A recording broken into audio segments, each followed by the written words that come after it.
Last week, our next guest, David Stokes, was testifying in front of the Star panel, right? Was it the Death panel? Or where were you last week? The Star Chamber? Where were you testifying last week? I don't think I testified anywhere last week. I think I was here chatting with you and Kelly. No, you weren't. No, you weren't. You were gone. You had one of your colleagues was here. That's right. Yeah. I was giving a talk. That's why I said welcome back when you walked to the Death in. Star. I was giving a talk to a group in Columbia. It was not testimony. Okay. I'm sorry. That threw me, McGraw. I apologize. I testify before boards, commissions, and hearings fairly frequently. So that sort of threw me. All right. I thought it was like the Dark Star or the Death Chamber or something or whatever. No, nothing necessarily so intriguing. All right. Well, a couple weeks ago, you tipped us off to this Uplands Park vote, and we haven't talked to you since the election. It failed. So Uplands remains a city unto itself. Right. It was a disappointing as somebody who thinks that we have too many small municipalities in the area, and I also think that the solution to that is people taking it into their own hands and not some sort of top-down mandate. So disappointed to see that it failed. It actually passed with greater than 50%, but according to the state constitution, you need 60% to disincorporate a city. Right. So a majority of the voters did favor it. It just fell about a 10 to 12 votes short of the 60% level. And more people signed the petition to put it on the ballot than actually voted for it. Which is very strange that, I can't imagine that any homeowner, maybe any resident really, but particularly any homeowner in there wouldn't show up to vote on the idea, are we going to live in a city or become an unincorporated part of the county? Like, it's a fairly important question for your property in your community. It also is interesting. If somebody jams a paper in front of you while you're going to the store or knocks on your door, you'll sign it. But if you have to get off your couch and actually go and vote and show up, I'm really not that important to me. Even in a November election where the line to vote will be approximately 20 seconds, like at most. Like, you're talking show up, park, go in, round trip, 4 minutes max. Right. So it is disappointing, but I do commend the people who launched the effort and got the signatures and tried to tell the story about why being unincorporated was probably a better option for Uplands Park. And again, over 50% of the voters agreed with them. They just fell a little short of 60%. What's going to happen then? They're going to have to come back, aren't they, and try and do it again, right? Well, I guess I would hope that Uplands Park as a city would get its act together and sort of eliminate the need for this. I don't expect that to happen. Right. So I would think in a couple of years, as problems continue. I'm never one who thinks that, you fail in a vote, you fail in a tax increase, put it right back on the ballot. Right. I mean, I think that there's sometimes some rules that how long you have to wait before doing something like this. But leaving those rules aside, I think they should wait at least a few years. St. George, a couple of years ago, disincorporated. They have any problems? Do they have any? It seems like it went swimmingly, right? It went, by my understanding and talking with the people, and I am in contact with one of the people who lives there and was active in the movement, and she says it's going great. I mean, St. George was a city that funded its entire local government with traffic violations. I mean, it was a sad story that's all too common in the region.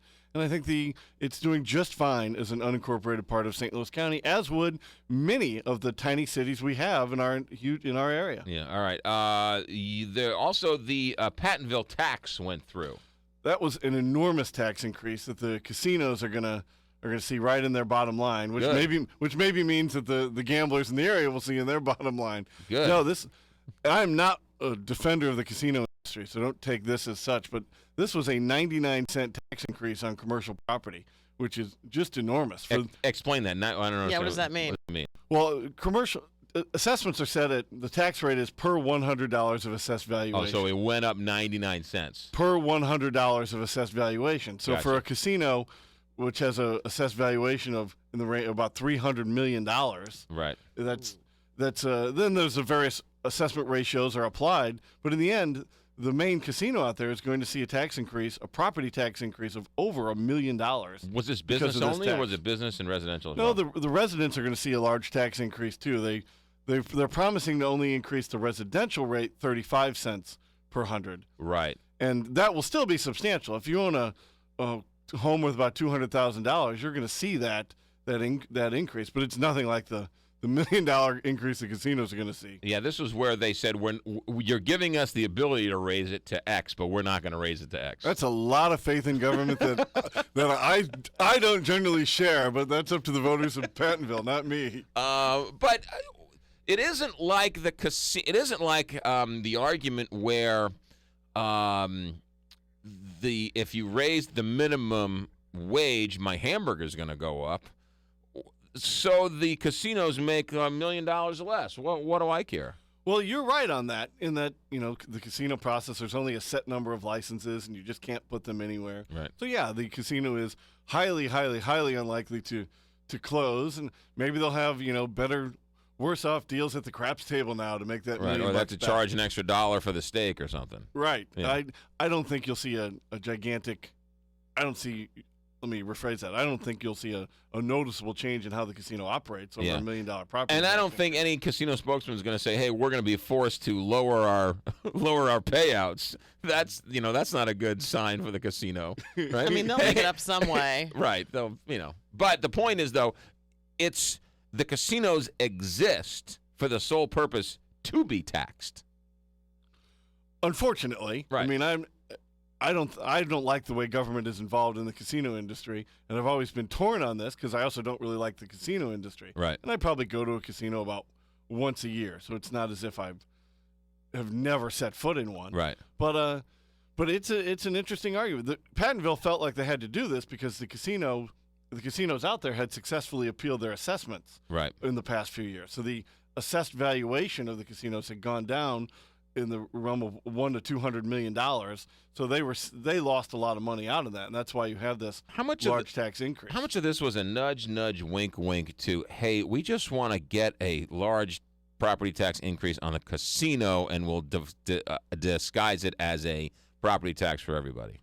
Well, I don't think they're really allowed to just put it on the right, just put it on the casino. I mean, St. Louis County is the only place in the state where you can have different tax rates for different types of property. Anywhere else in the state, you'd have to raise commercial and residential at the exact same level. Gotcha. But I think it would be very difficult to only tie it at commercial property alone. I think they would have a harder time making that case to voters, perhaps. But there also might be some legal questions in doing such. What did the Pattonville tax pass by?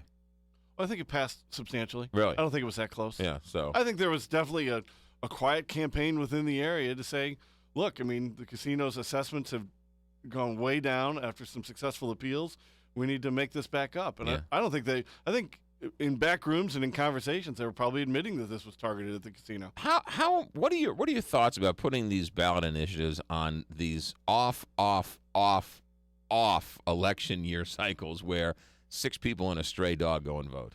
I'm mostly opposed to it. I think more of these elections should be held in the standard April municipal ballot. Right. I mean, if not the even year November elections, which get so crowded with so many races, right, then just in the annual April vote where people are voting for mayor or city council, school board. I think more of these things should just be on those ballots. I mean, they're basically hiding it from right. I mean, it's hard enough to get people interested. Yeah, for the major elections. Right, so. and yet to just hide it on an off-year election in which there was nothing on this ballot. Nobody was running for anything other than, the Uplands Park and this Pattonville school district thing. I mean, it's basically hidden. Well, I agree, and that sometimes backfires. People sometimes do that because they think it increases their chances of passing. But in the rest of Missouri, while we saw some tax increases pass in the St. Louis area, in the rest of Missouri, we saw a number of them being defeated, including a substantial and peculiar tax for medical research in the Kansas City area that was defeated by that spent millions of dollars advocating for this new sales tax and lost by a 5-to-1 ratio. I mean, it was just they admitted defeat before the polls opened, I think. We're not going to win this, but, Polling's pretty terrible. All right. Anything else you wanted to touch on while we have you? Was there anything else you wanted to mention? No? Well, just that the Kansas City vote was a very intriguing one about how it's just a question of, as governments constantly depend on sales taxes and new sales taxes to increase spending at their level, here you had the people in Jackson County push back and say, you've gone way too far with this sales tax increase that was mostly just going to go directly to private entities. So I think there's been some stories in Kansas City written about how maybe this is a sign that governments in Missouri are going too far with just constant sales tax increases. And I think that they listen. I hope that they listen to the voters on this. Yeah, I don't know if you can take one like that and look at that or the Pattonville, but it seems to me that in general, voters will vote for a tax increase if they can touch it, feel it, smell it, right?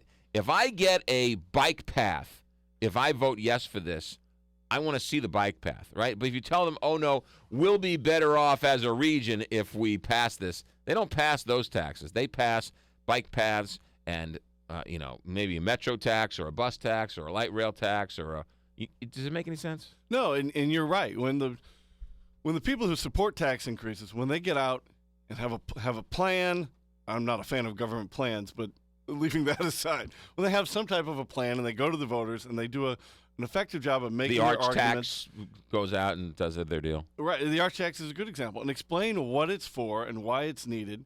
Then the voters in Missouri generally listen and often pass it. The idea that we're some sort of radical no-tax state is crazy because most local taxes pass in this state. Right. And it just requires the supporters of it to do a good job and to have something solid behind it. Like in Kansas City, a tax for medical research that was almost entirely going to private companies was a ludicrous idea from the get-go. And I'm very excited to see that it was passed. It was rejected with 80%. Sounds like Kansas City, doesn't it? Sounds like something Kansas City would try and finagle. David Stokes, when can we read you? When can we see you? You can see a lot of writing on local government and other issues, and this is, I think, the point where you make fun of me, McGraw, at showmeinstitute.org, or you can follow me on Twitter at David C. Stokes. I want on the record that I make fun of you all the time. That's okay? A good point. Not just I don't just pick and choose. It's a blanket. But he came in here Kelly on his day off. Kelly will be there any week now. He came here on his day off. I'm here to support you. Thank you, Kelly. I still don't understand why, but he came in on his day off, and I'm like, oh, are you a veteran? No. Well, what do you have a day off for? You're not a veteran. The office is closed. I could go up and hang out on the front stoop all day. I don't think I can even get in. I got to talk to Rex. All right, David, be good. Happy Veterans Day. Thanks, McGraw. Thanks, Kelly. Thank you. 7:48 here, Big 550.